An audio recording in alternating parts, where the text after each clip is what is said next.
Hi, everybody. Welcome to a very special episode of the Prog Report. We're going to be tackling Yes. Of course, we have to tackle Yes with a brand new record on the way. And we're going to be building an ultimate Yes album and also talking with our special guest, Mr. Billy Sherwood. Hi, how are you? Thank you Thanks for, for having me. thank you for joining us, man. And Thanks for also joining me is Jeff Bailey, who you all know and love. Hey, Jeff. I don't know about love, but they know me.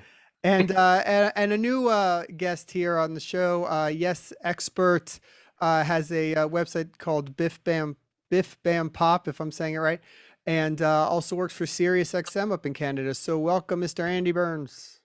Thank you. No, Thanks for indeed. having me.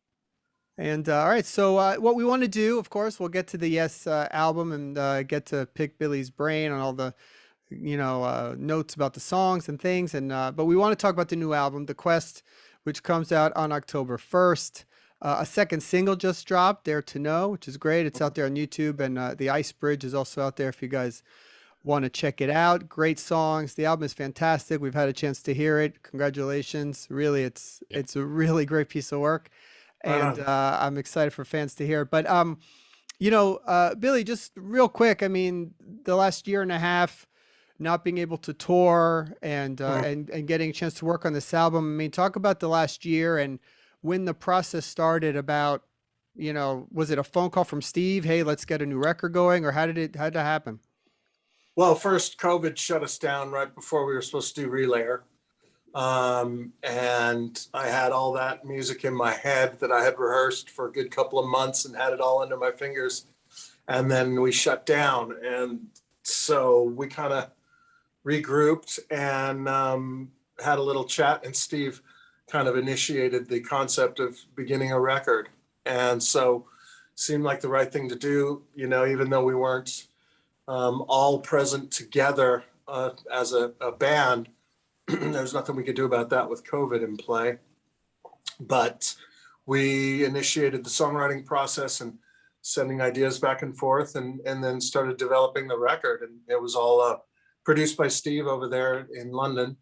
And I think for given the current conditions, it came out quite well, Yeah.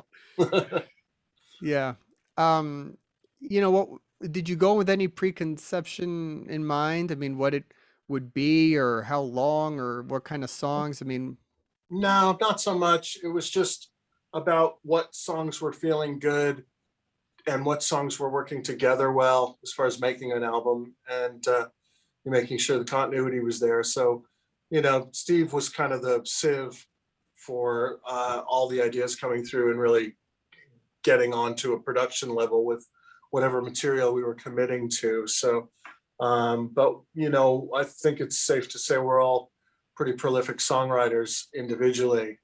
So there was no shortage of material. We actually had probably too much.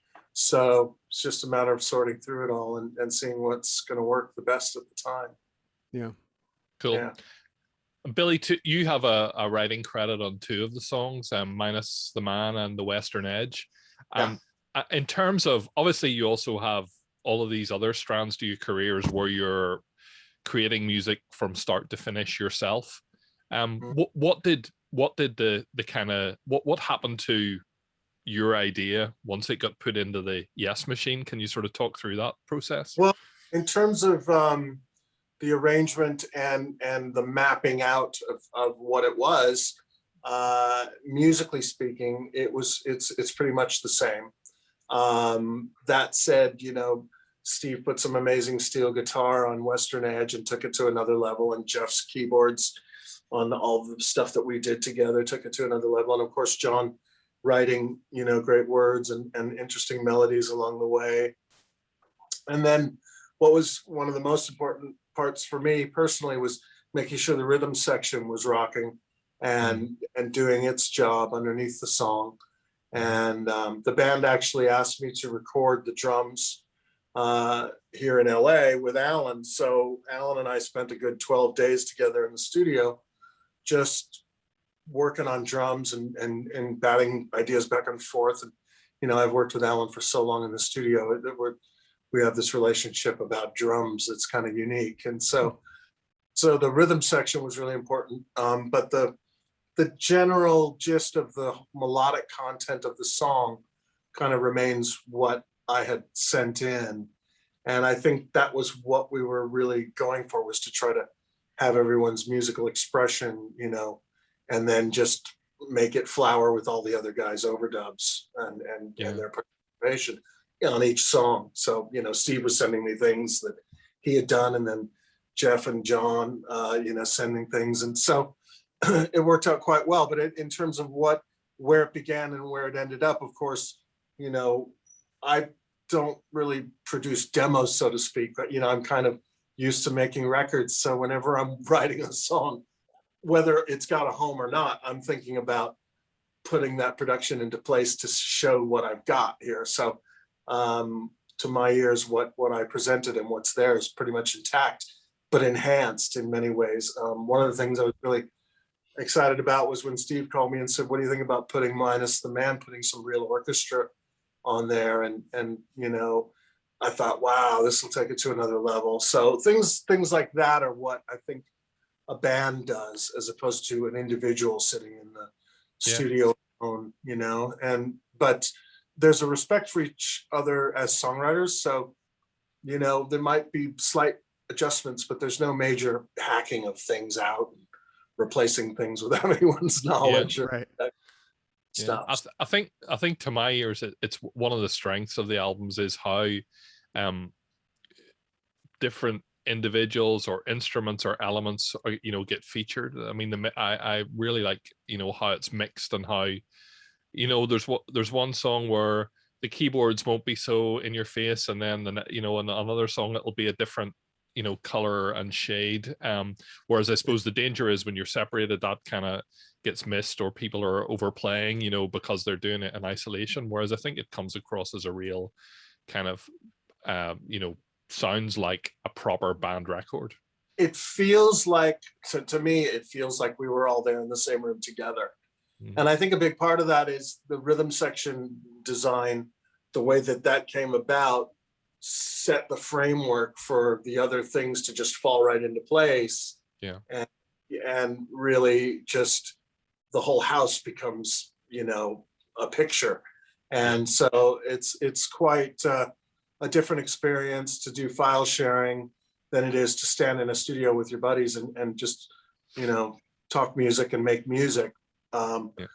But nevertheless, it's the age we live in. I mean, I've been dealing with that a long time. I make tons of records and I barely see anybody. Right.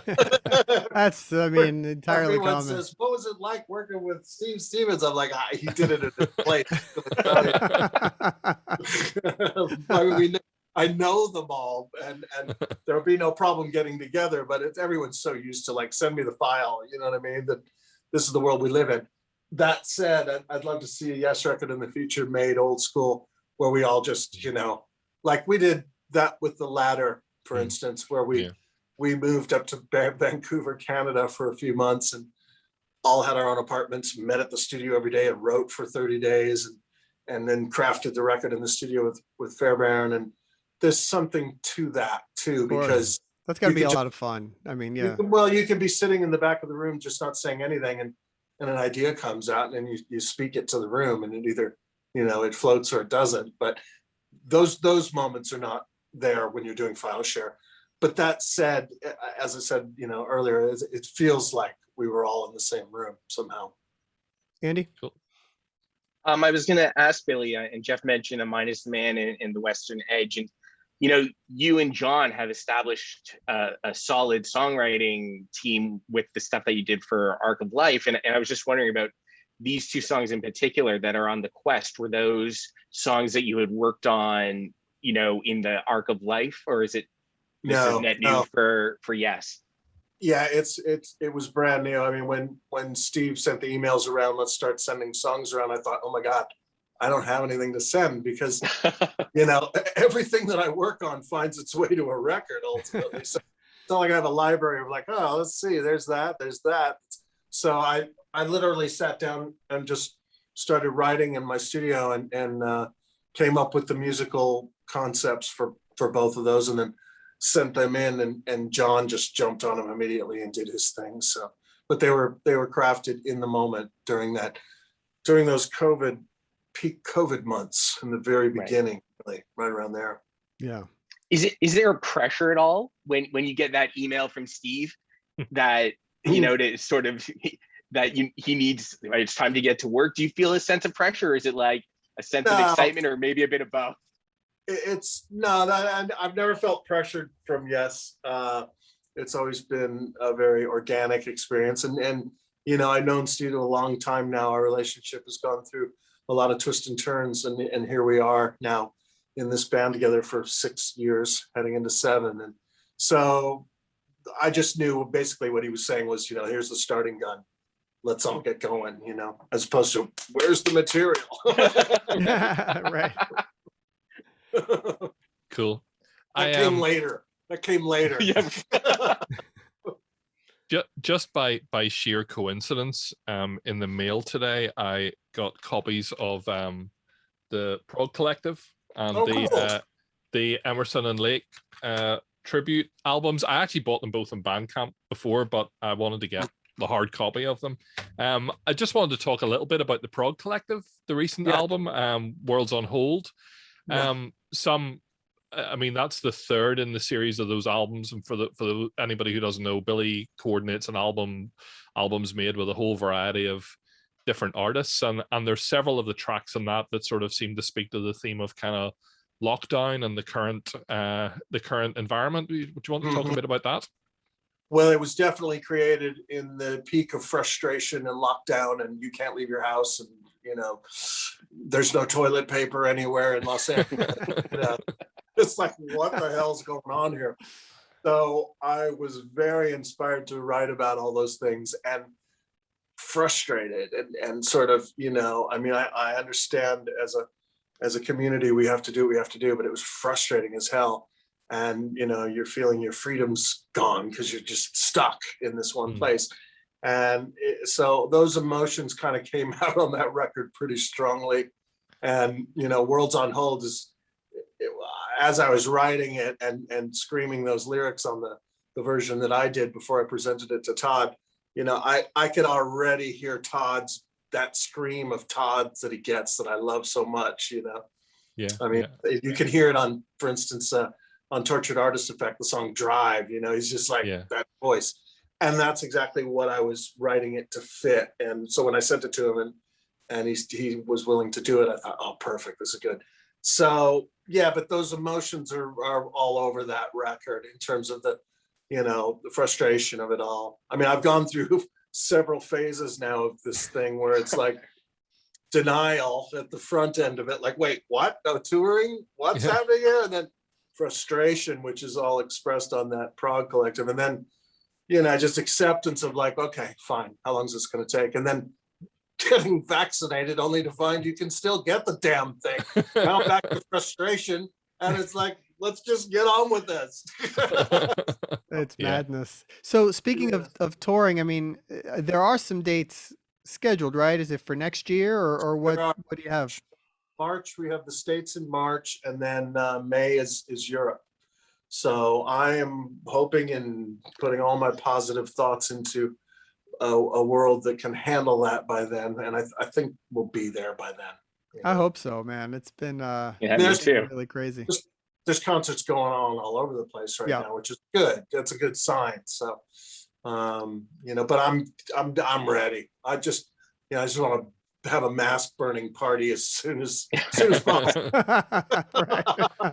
Well, my ticket for the Dublin show for June 2020 is waiting somewhere over here. So June 2020. That's going to be a very rare ticket stub to have. Just to recap again, the Quest, which the cover art behind me, the brilliant Roger Dean cover, which is also really cool, comes out October 1st. Check out the singles out right now. And you know, real quick, just one last word on the album. I'm sure we'll get to it some more, but you know, I think the thing is that almost having singles from this particular album, it almost doesn't do it justice, because I feel like for me, it's an album that rarely, like, doesn't happen much these days, but every song is actually good. And Mm. so when you're listening to it as a whole, you sort of then circle back and go, hey, that was an hour and it was fantastic. And when you pull out just one song, I just feel like in some cases, and this being one of those, I think it kind of takes away in a little bit. Do you agree a little bit Well, on that? It's sort of like a weird thing. it's like, walking into, Star Wars in the middle of the movie and going, wait, what just happened here?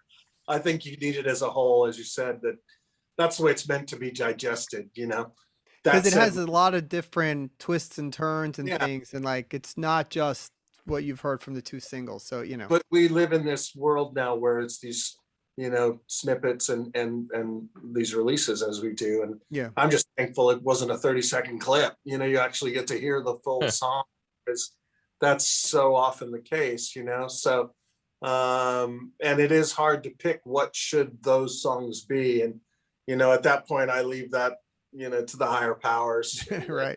I don't Well, know. let's go ahead and get started on our Ultimate Yes album, which is not going to be an easy task. And, as we do often, sometimes we leave out the biggest hits or whatever. So who knows where it'll go. All right. So let's go ahead and get started with the Ultimate album.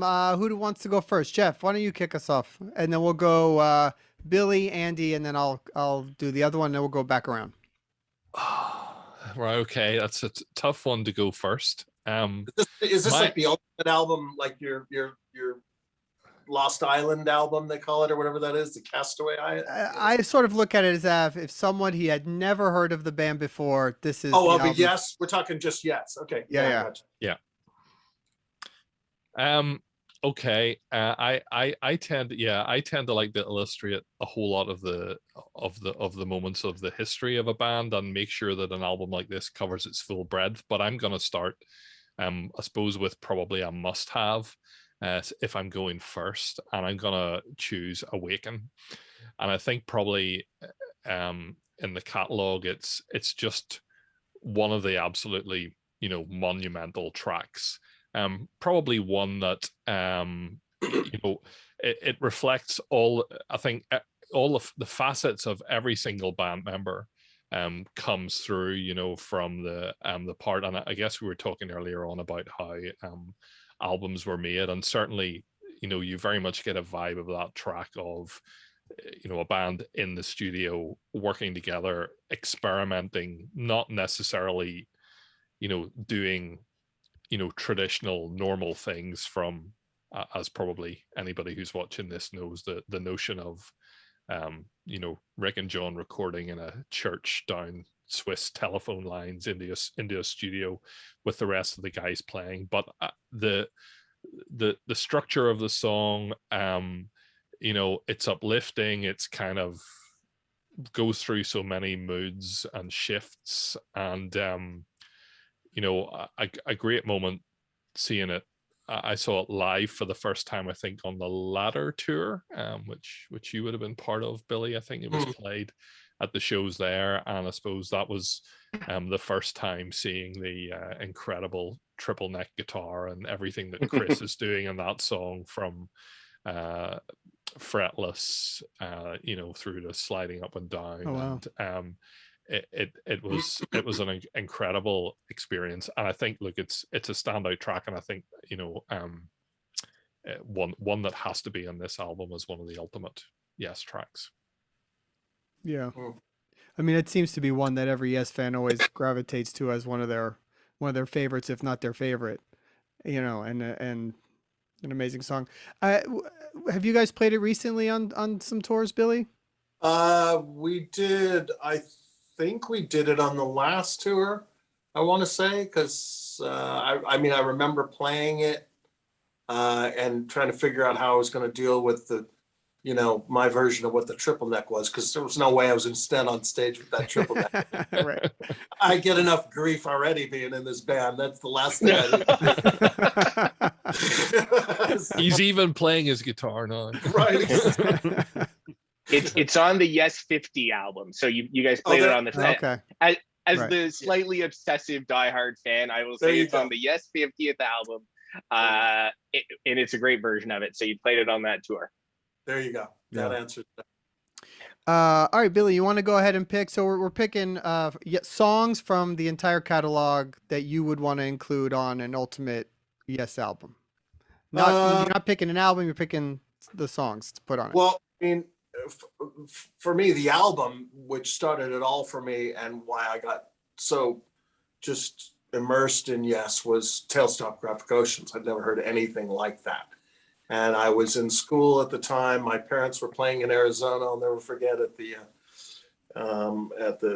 where the London Bridge is there. What's that? Lake Havasu. And my brother was playing in with them as well. And he came home one day. He's like, "Look, I'm going to be out for a while. If you want to use my turntable, listen to this." And so changed my world. You know what I mean? So on that record, I'd have to pick from my favorite personally, obviously because of my Chris thing. It would be Ritual, which is a great song. Yeah. The sound. That's some introduction to the band. Like that, you know, that's in the deep end. That's where I jumped straight in. Yeah. You know what I mean? And I mean, there's a lot of people whose first introduction to the band is Owner of a Lonely Heart, and then they get to Relay and go, what the hell happened? That's right. So I think it's an easier sell going the other way, actually. Yeah. Throw them in, and if they're happy, then you know the rest is history. It was amazing. I would say an amazing entry point into the band. I think for some people it probably was their exit point of the band. I'm not talking about band members, but you know, it's strange because I'm surprised by the Yes fans often. You know, reading what it's like, because I'm one of them. You know what I mean? I'm a diehard. It's like way before I knew these guys. You know, I was 12 when I started figuring this stuff out. So you know, I've earned my stripes as a fan, and it just shocks me some of the divisive stuff that kicks in. But you know, Owner of a Lonely Heart was some people's first entry point into the band, and God bless them for it. So you know, when the older crowd is like, "What? That's not Yes." It's like, that's not fair. This is where this guy came in. I get now, you know, because I'm getting older, I get people at the meet and greets who come up and say, "My entry point was The Ladder," and you know, from there I went backwards. It's like, wow, that's interesting, you know. So it's the entire catalog just has so much to offer, but there's different areas of songwriting obviously as time goes by. But you know, people don't consider, I don't think a lot of people consider why music was conceived the way it was conceived when it was conceived. So, and what I'm getting at by this is that's back when you had a record company like Atlantic Records throwing down big money for a band to go experiment in a studio and write 4 songs for a double album. Right. That doesn't happen anymore. You know what I mean? Now it's like, play me your best 20 seconds and let's see if we can make you a career. You know what I mean? So those records were conceived in those timelines because of the environment. And I think you have to accept that as that and just go with it, you know? And I mean, Yes, it's one of those bands that's gone through many, many versions. But as I said, I came in on Tails. That's what got me. And I just accepted everything from that point forward. I mean, you know, Drama, Fly From Here, all of it, you know, the different lineups, the different characters and cast members, you know, it's just part of the experience. It isn't a bit like watching the Star Wars saga. There's just, the characters just keep coming in. There's more of them. They tie in, they leave, they come back. It's just an amazing story, and it plays out musically. If you open your mind to think of it, it really tells you the story from beginning to end, you know? Yeah. I mean, couldn't have explained it better myself. I mean, that's perfect.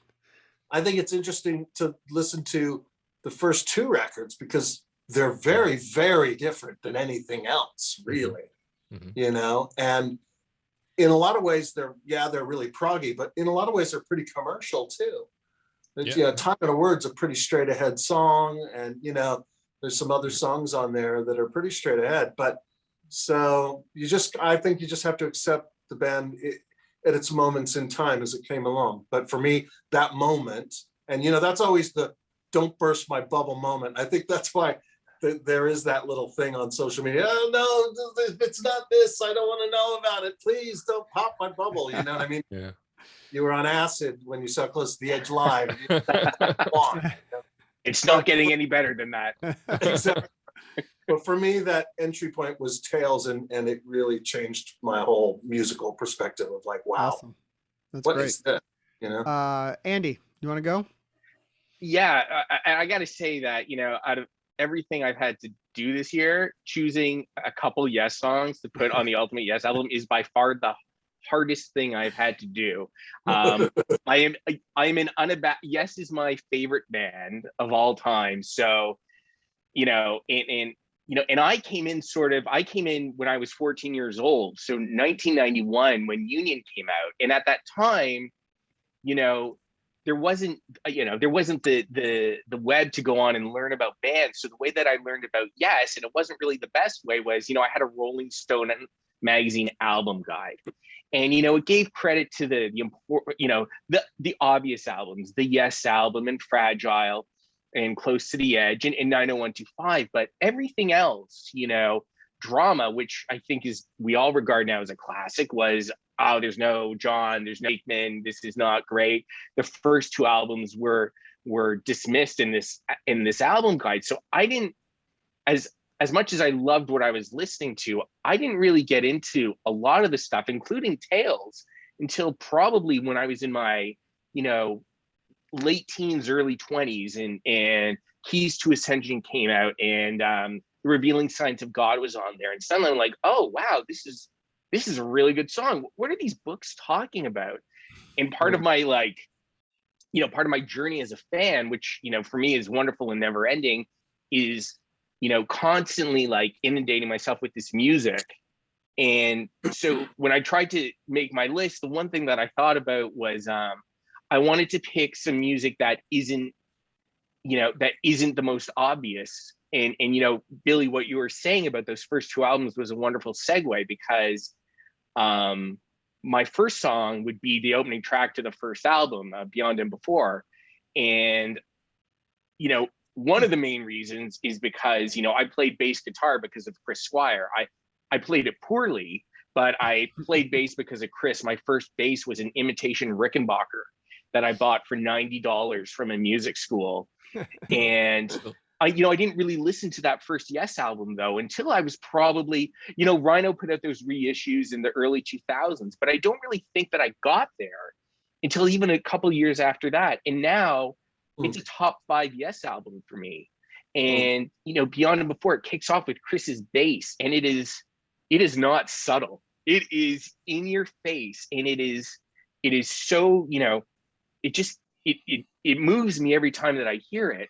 But at the same time, and I think Billy also referred to the cast of characters in Yes, and because you've had these groundbreaking albums with the Yes album and Fragile, Close to the Edge, and going into Tales, sometimes people, I think a lot of people, certainly sort of a casual fan or even someone who only knows maybe Roundabout or Owner, they don't know about Peter Banks and the guitar work that Peter Banks does on those first two albums.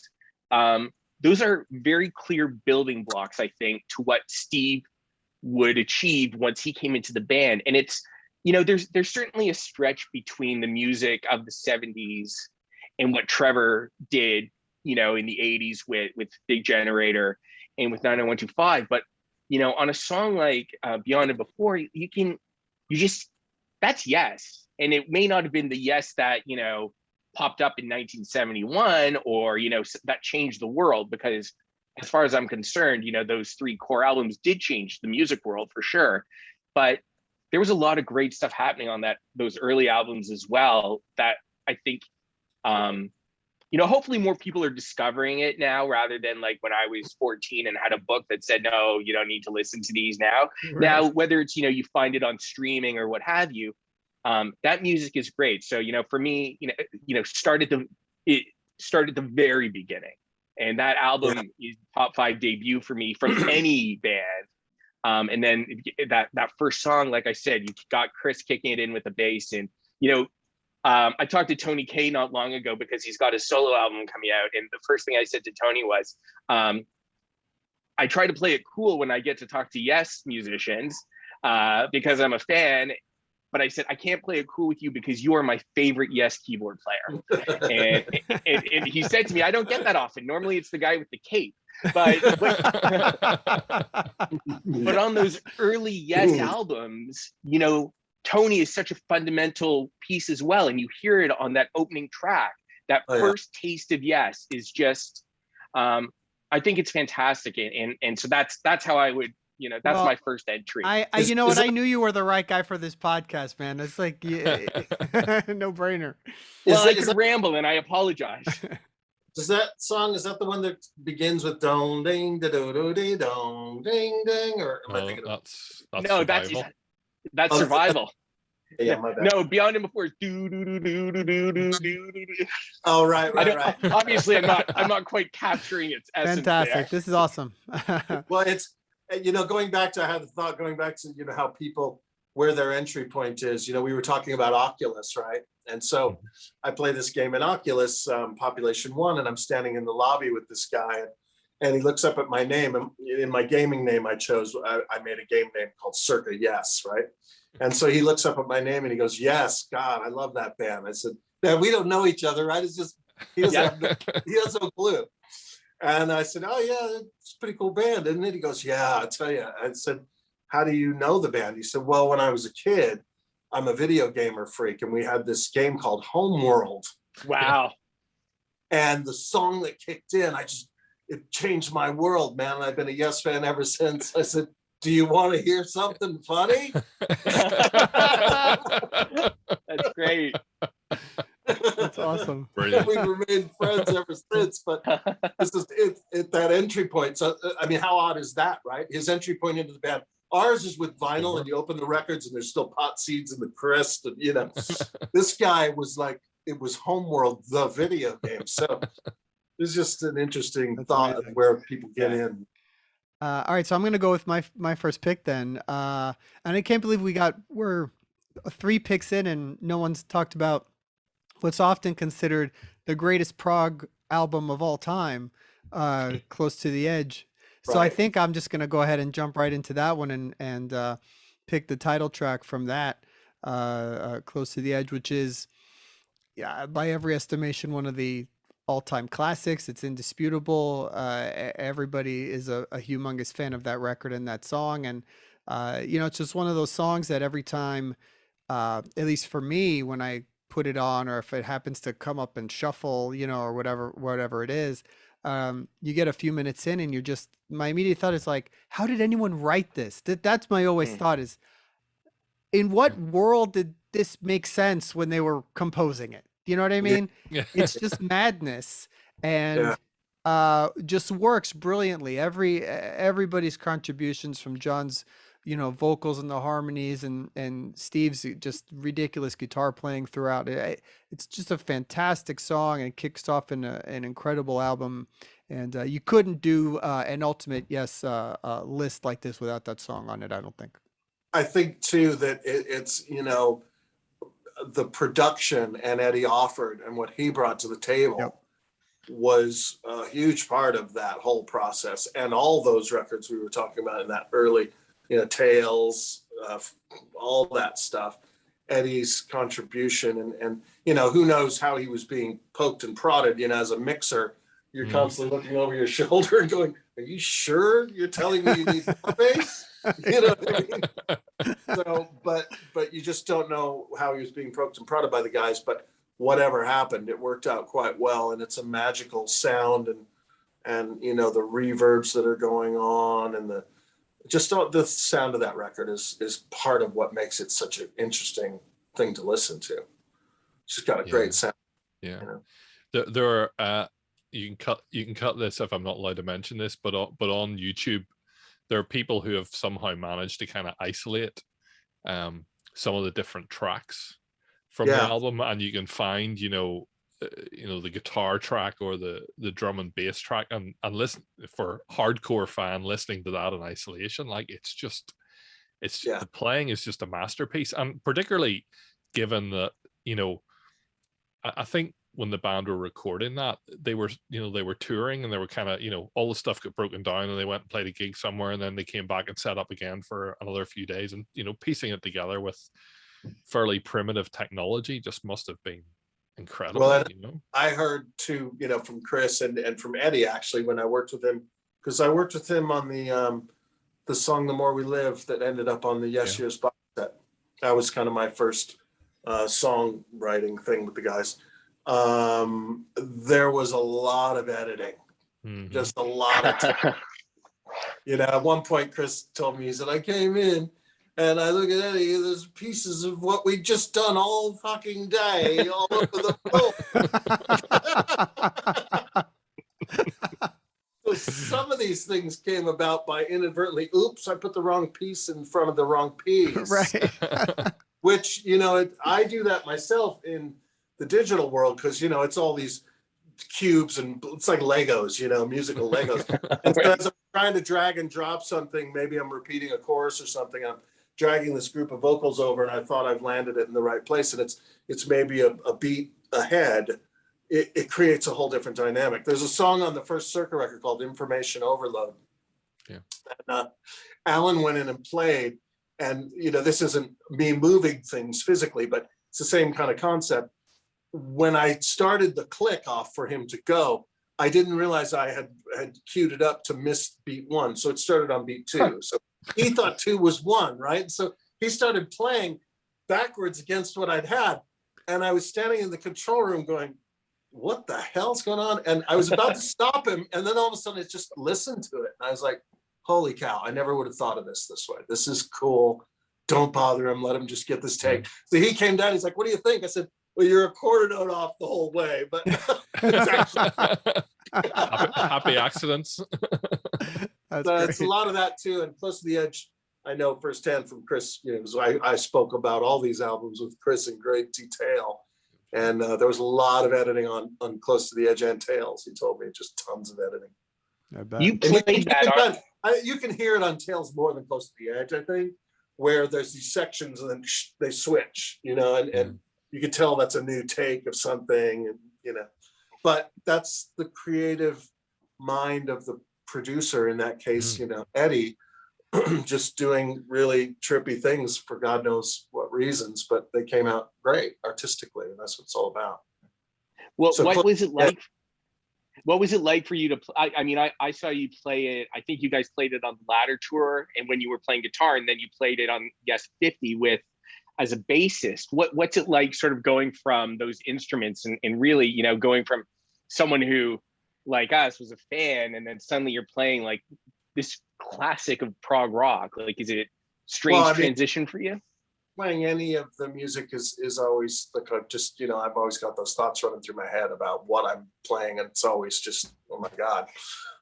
That said, when I play Close to the Edge on guitar, as you say, I went back to the record because the guys were like, well, what are you going to do on Close to the Edge? I'm like, let me listen to it, And I found all of these overdubs that had never been played ever by Steve that he did.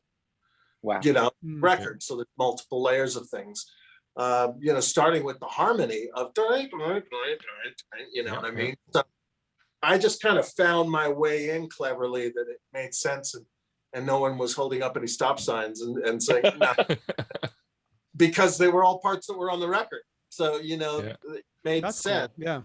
Yeah. Now switching over to bass, it's a whole other thing because I'm playing what Chris played and filling his role doing that. So it came with so many emotions, and anytime we play something I haven't played on bass yet, which by now I've played a lot of it, there's always moments that just make me have to put my head down and get my composure together because it's it's too much. You know what I mean? This is the stuff I used to sit around and listen to, go, how the hell did this guy do that? That's just listen to that.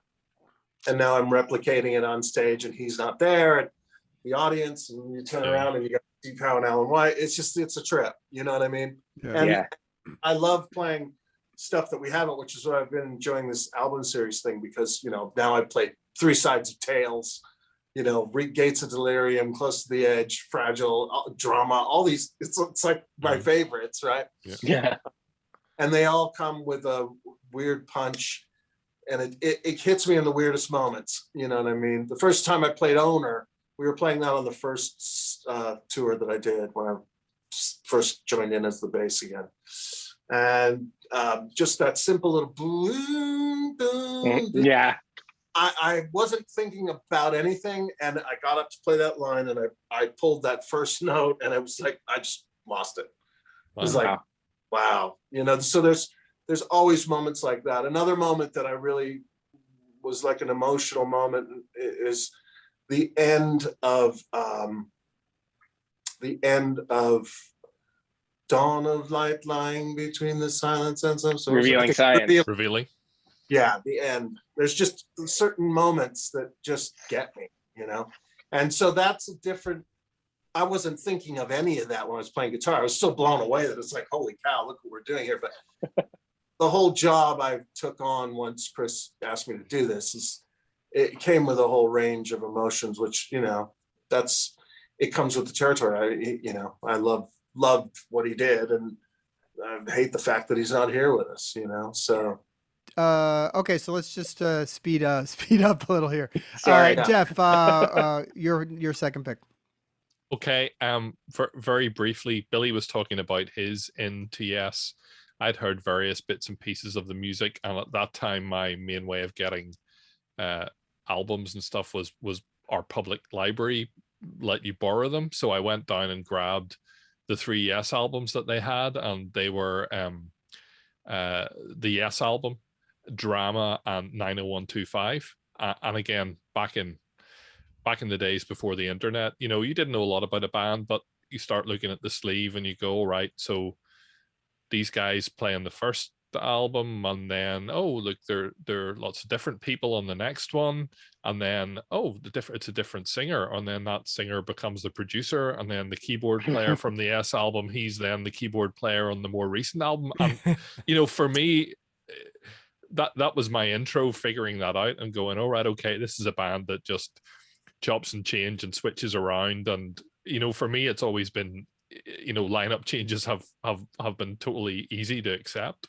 But I think, again, what was the first track that I properly listened to? It was the first track on the Yes album, Yours Is No Disgrace. And you know, clearly Steve's entrance into the band, and just a phenomenal showcase for him as a guitar player, a phenomenal showcase for the band vocally, and I think probably something that came over from the first 2 albums into the Yes album, but possibly tailed off over the years, was actually the 3-part harmony between Chris and Steve and John. And you know, that's something that was you know, that was really strong in that album and in that track. And again, the differing sections, you know, the sort of the guitar lines that go from sort of jazzy Wes Montgomery style to sustained style, then the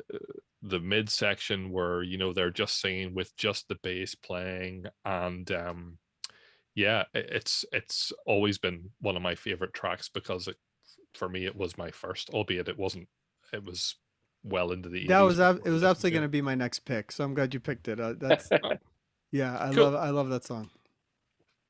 Great choice. Yep. I would have to pick America, because come on, listen to that thing. I mean, we've played it a bunch, and it's just so much fun to play. That's a good one. It's edgy as hell, and it's just really, really got a uniqueness to it, unlike any other Yes thing that satellites around it. And that's the thing about this band. It's like, you talk about a song like Awaken, there's no other song like Awaken in the catalog. Or you talk about America, there's nothing else like that. You know what I mean? So America stands out to me as something that should be heard by people who don't know the band. Do you know any story about why they chose to cover that? What was the original? I know that Chris personally was a big Simon and Garfunkel fan, and Crosby, Stills and Nash. He always used to say I sounded like Graham Nash, which I was like, really? But yeah, I think it was about those vocal harmonies first and foremost. And I don't know, you know, they had done covers of other songs and songwriters. You know? So I think maybe at that point, who knows? Maybe they were just needed to get some minutes on a record, and nobody had anything to do, so they just did a cover. I think my nerd moment, I think I know part of the answer to that question. I mean, it was a track that actually they did a cover of way back in the Peter Banks era, because it's on a couple of radio shows and stuff like that. And I think where it first appeared was on an Atlantic Records sort of one of those sampler albums that they put out. So I think the story behind it was they were asked could they record something for that, and they didn't have anything lying around. You worked up, and so they kind of put that together. And because I think that was the last thing that Bill played on in the band. Oh, interesting. Cool. Yeah, well, there you go. Good, great arrangement. And historians. We have historians. Totally. All right, Andy, what's your pick? So for my second one, I debated between two songs. I debated putting on Tempest Fugit because that song blew my mind when I heard it for the first time on Yesi. So that was my that and Does It Really Happen? That's where I heard those songs on that box set. And I was like, hey, this drama stuff is actually pretty good. But my second pick, if I had to choose, I've got my own personal top 5 favorite songs of all time, and Owner of a Lonely Heart is on that list. But for our purposes, I wanted Trevor Rabin era song. And I think one of his shining moments, one of the band's shining moments, is The Calling. It's, to me, when that song, when I heard that on the radio in 1994, it was the first Yes album that I was listening to as a Yes fan. It had been a couple, I didn't come in on Union as I heard it for the first time, but it had already been out. But Talk and The Calling was like, I had been waiting for this album. I had bought a program at an Emerson, Lake and Palmer concert only because Rick Wakeman's name was in the program that I saw that they were signed to Victory. It was the only reason I bought that program. So to hear The Calling coming out of radio, the thing about that album and that song, it was, to me, it was the right album in the right song, but at a very wrong time, because rock radio had changed so much. And for me, it was it really is. I listened to it today before to The Calling before we all got on to talk, and it's such a powerful, uplifting song. The drums kick ass so hard, like it is, and I know it was recorded in, Trevor recorded it into his computer.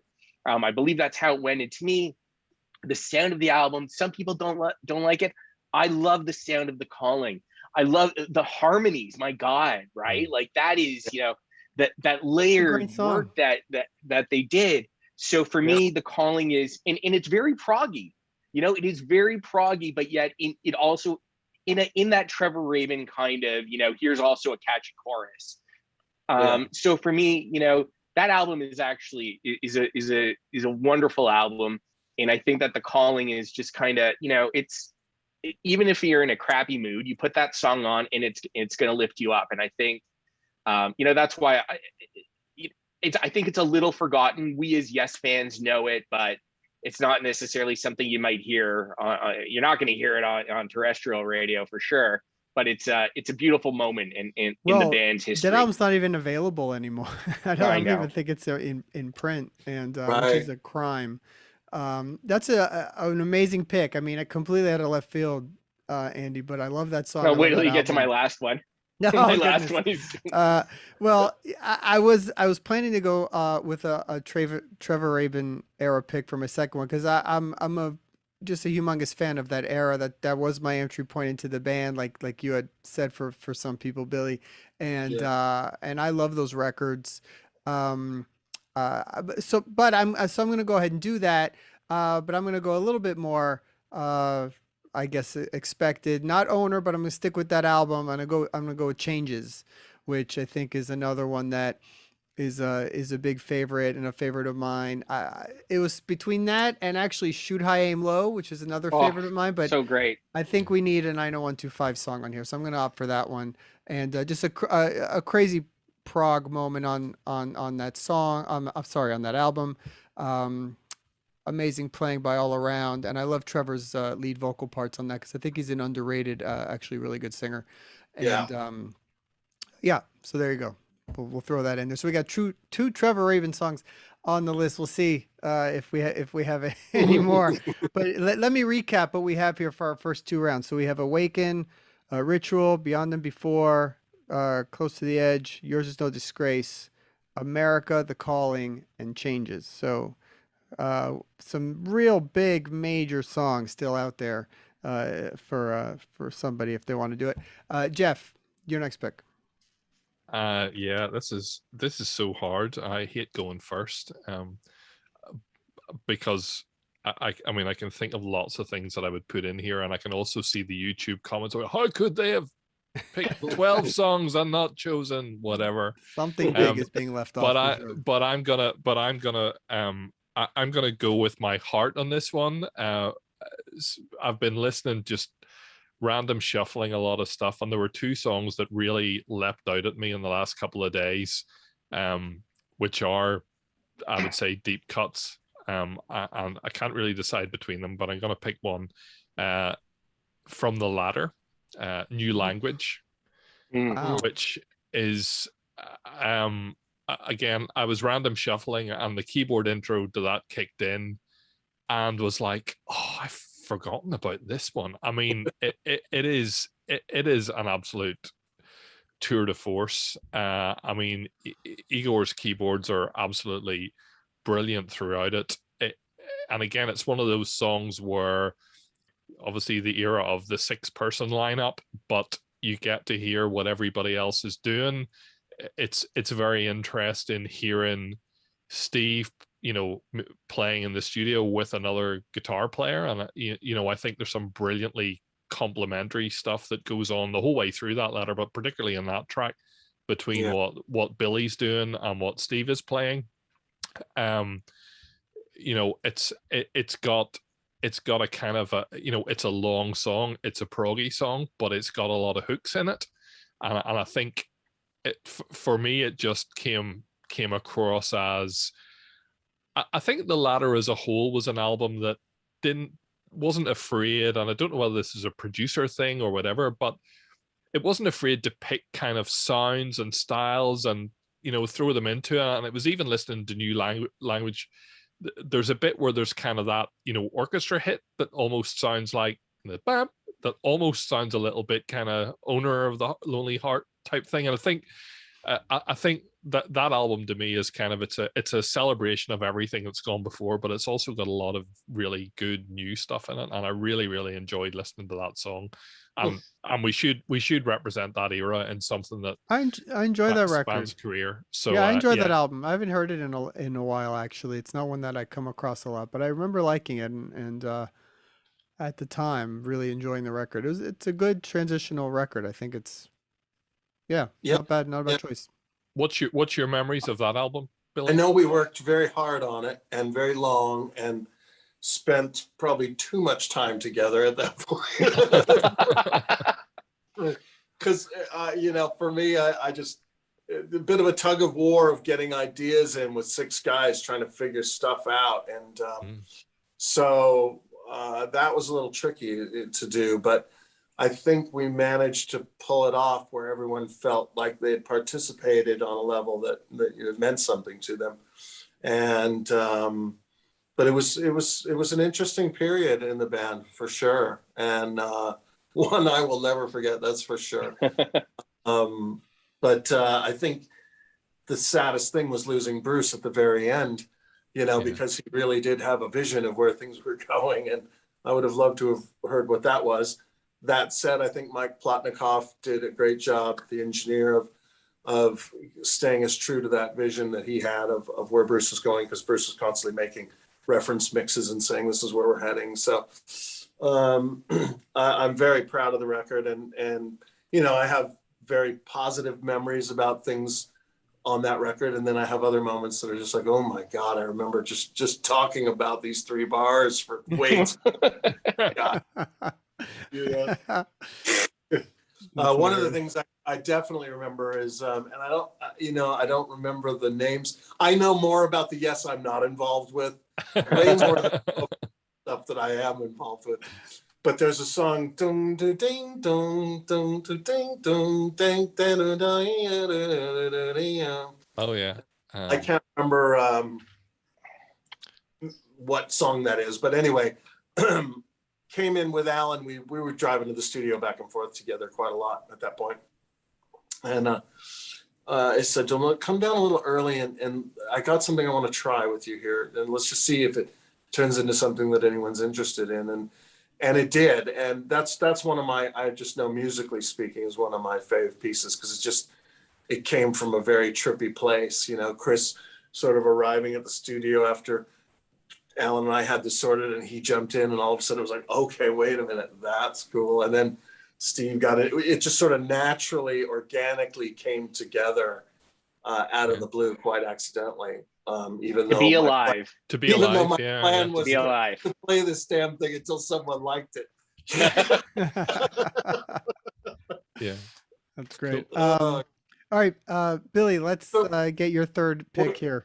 You know, it's funny because there have been so many lineups in the band, and there's different versions of this, that, and the other. I mean, I've always said you're not really in Yes until you've been out of it once. And then you're in Yes. I don't care what the naysayers say. It's like, you try it, all right?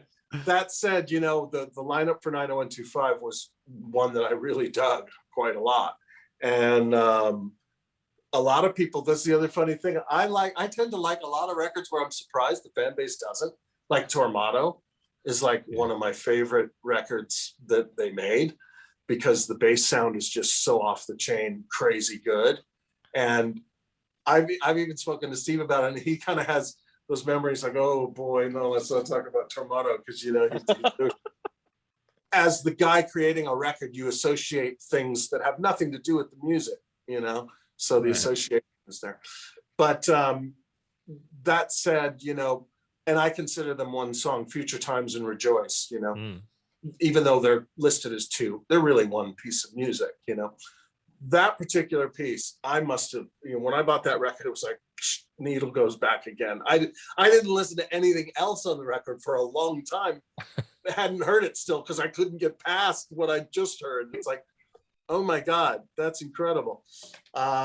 So Future Times and Rejoice, I think, is one that's just really, really good, with all the whatever you want to say about Tormato aside. Those two songs are just super unique Yes songs to me. Yeah. So we have got some out there picks. my pick that I skipped over for New Language was Silent Wings of Freedom, actually. Yeah. For a lot of the same reasons, that the bass sound on it is just phenomenal. Really. Well, you know, incredible. it's funny about Silent Wings, because like I said, I just kept listening to Future Times and Rejoice. By the time I got to Silent Wings, which was the last song, I think, right, on the record. Yeah. I couldn't get into it for the longest time. And I, you know, Chris and I knew each other very well, so I could tell him these things. I'm like, dude, I just couldn't get into it. I couldn't figure it out. I said, and then like after my whatever, how manyth listens, it just hit me, and it became one of my favorite songs ever that Chris Squire did, you know. And, you know, it's funny because we had that conversation, and then later we're working on a song called Red Light that we did on the Conspiracy record, and we did it on the live record. And Chris had been playing me that song forever, trying to motivate me to jump in and kind of get it together and bring it over the finish line. And I was just always sort of like, I don't know, you know, I'm just not getting it. And he's like, well, you didn't get Silent Wings either. So.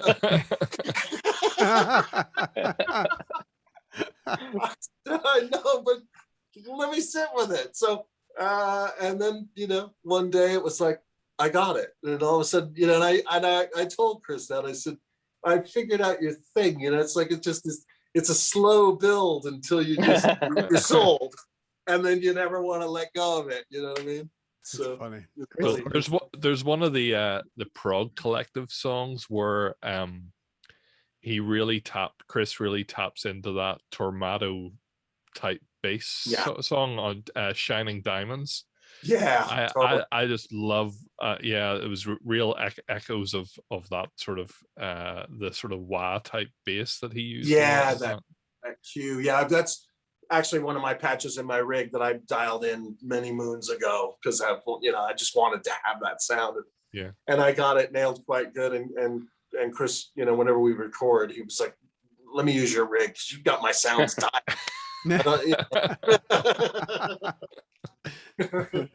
So Andy, let's yeah, go go ahead on. and jump to your final pick there.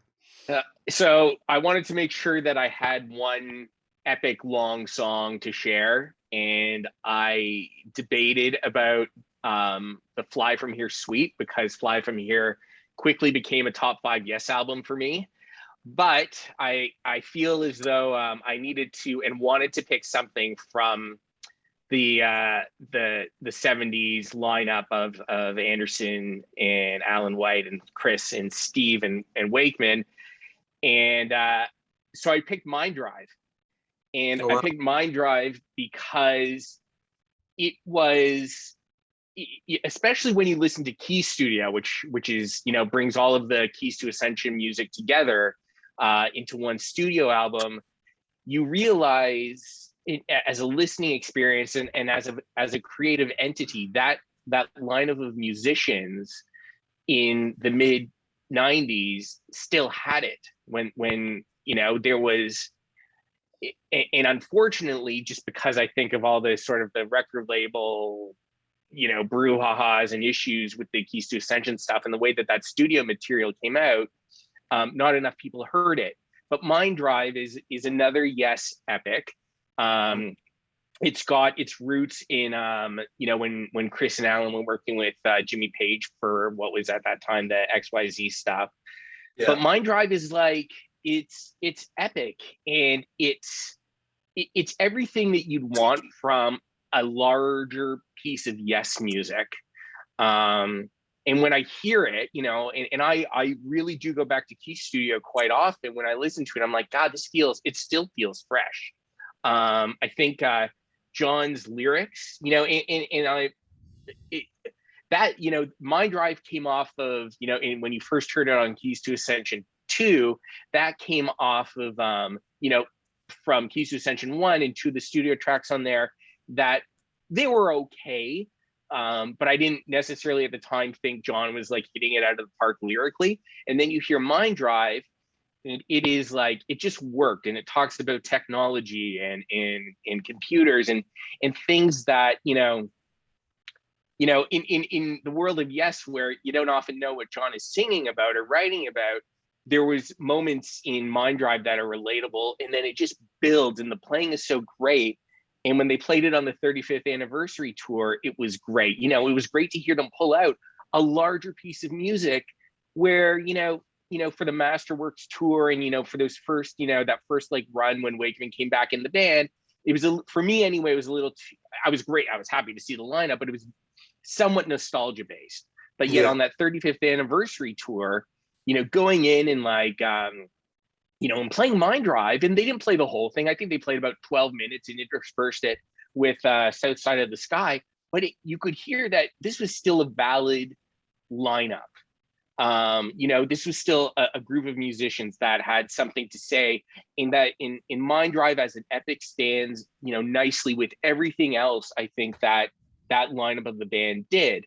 And I thought, for me, it's like, because as I was making my choices, I wanted to go the less obvious route, because people will know Harder with the Sunrise, or people will know Indio and I. And this is a band that, even, like into the mid to late 90s, that group, they made a killer prog rock album. Just not enough people heard it, not their fault. So yeah, Cool. So Mind Drive was Awesome. my last pick. Yeah. You came strong with the out of left field choices, man. Good for you. Well, I know we got to wrap it up. So I'm going to go ahead and jump in with my last pick, and I'm going to be that guy to go, straight down the middle here, because I think we need this song. We need Heart of the Sunrise to close out this album. So I think we have to go there.